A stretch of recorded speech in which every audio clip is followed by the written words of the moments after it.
everybody, welcome to part 2 of Reform Review for the Regents. And as we said previously, it is the most fun you can have reviewing for the Regents, reviewing here with me and you and Starry McStarpants, which helps us out to know what's going to be most likely to be multiple choice questions, and of course our good friend Larry. Larry, what are you doing? Are you dancing? Oh, you're erasing. Okay. Alright, so well, I am a busy bee, and so from our last time with part 1, I actually added a new Quizlet. So those of you guys that have been following all this, you might know about the Quizlet of flashcards for Supreme Court cases. Well, I have added some for books and their authors. Now, why did I add this for reform? Well, because a lot of times reforms ended up happening as a result of books and their authors. So remember, as I said before, that you want to change the settings so that it's not on both sides, because how are you going to study with the definition right there? So you want to set it to be one side.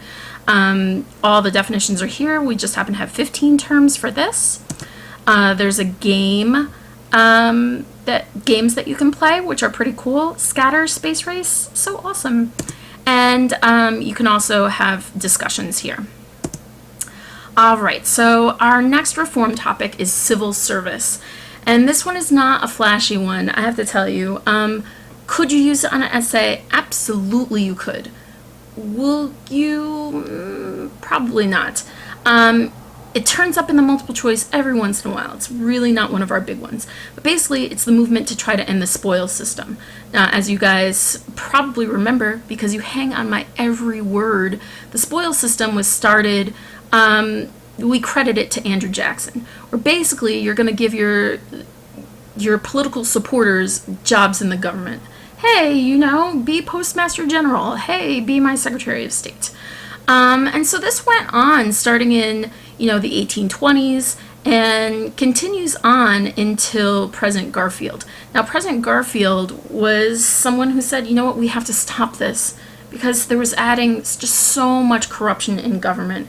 And by the time we reached the late 1800s, really state, local, national governments were just horribly, horribly corrupt, because we don't have the best qualified people. We have people that are doing certain things to get jobs, which are not good. He ends up getting assassinated, and so, well, he's not able to do very much after that, because assassinated people generally don't have a lot on their plate. But what ends up happening is the Pendleton Act gets passed, which says, yeah, we have to take civil service exams for government jobs. Like I said, not super flashy, not a huge thing on the Regents, but is certainly something to be aware of. Alright, now this is a lot bigger, the industrial reforms. And this is the movement to end abuses of big businesses in the late 1800s. So a bunch of these things that we're going to talk about, Starry McStarpants, are going to help us with the multiple choice. But I got to tell you, some of them are just ripe for writing essays about. Now, first I want to let you know that when you see terms like conglomerate, trust, pool, holding company, you need to associate them with monopolies. So even though they're not exactly monopoly, like, listen, trust, when you hear trust, trust bust, all those things, we're breaking up monopolies. Now, the government at this point, really from the inception of our country until, until this movement, the government had a laissez-faire attitude. Laissez-faire means government not getting involved. What are some other terms that you might see that are dealing with the government not getting involved in the economy? Well, capitalism, which is based on, hey, we're going to let the market decide the price. We're going to work on making a profit, supply and demand, all that stuff, which is also known as free enterprise, which is also known as free trade. So again, these are all synonyms that you have to be out on the lookout for. Now, the businesses, what they're using at this point is social Darwinism. Now, social Darwinism for this basically means that whole survival of the fittest, where the robber barons kind of are saying, all right, you know what? We worked hard, we're smart, and we deserve to treat our workers really badly. This is their justification that they use. Now, listen, if you're writing essays, you want to know who some of the robber barons are. You want to know some of the industries that they were in charge of. So you want to know, oh, Andrew Carnegie's steel. You want to know Rockefeller, John D. Rockefeller Oil. You want to know J.P. Morgan Banks. You want to know Vanderbilt Railroads. I'm not going into that here because you should be looking at it elsewhere. All right, so the government did take some actions prior to the start of the Progressive Era, which is going to be our next topic. We have the Sherman Antitrust Act. So remember I told you guys, antitrust, break up monopolies. Now, there's some problems with this. Basically, that it's not very tough and doesn't really break up too many monopolies. We will get to one major one it breaks up in the Progressive Era. They also start the Interstate Commerce Commission trying to regulate the railroads.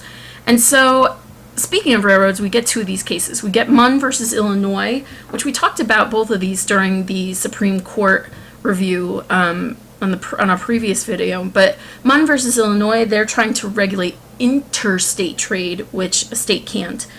Trying to prevent those railroads from taking advantage of the people. Wabash, St. Louis, Pacific Railway versus the United States. That's where the national government is trying to regulate rates within a state, which they can't do because that's intrastate trade. National government can only do interstate trade. So in the 1800s, not effective. You need to know that. Definitely not effective. Strikes are happening. They're breaking up the strikes. They're sending in troops.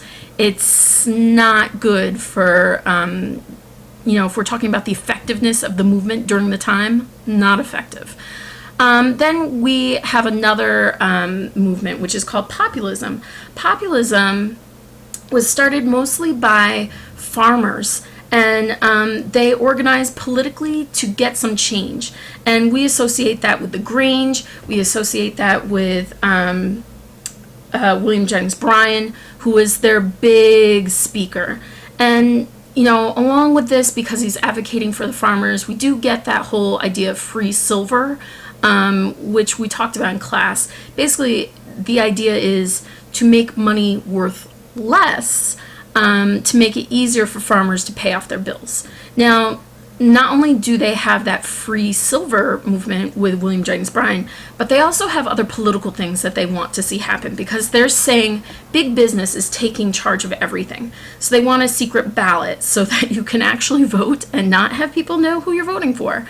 They want the initiative, referendum, and recall, which I'm going to talk more about in our next video when we talk about progressivism.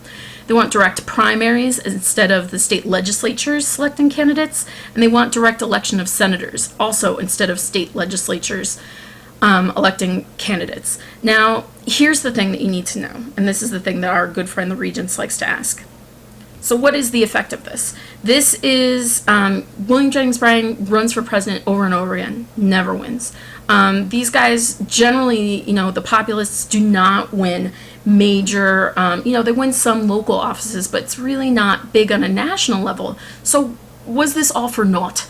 No, it's not, because here you have this third party that's able to influence the two major political parties, particularly the Republicans, and so these things do get accomplished later on during the Progressive Era.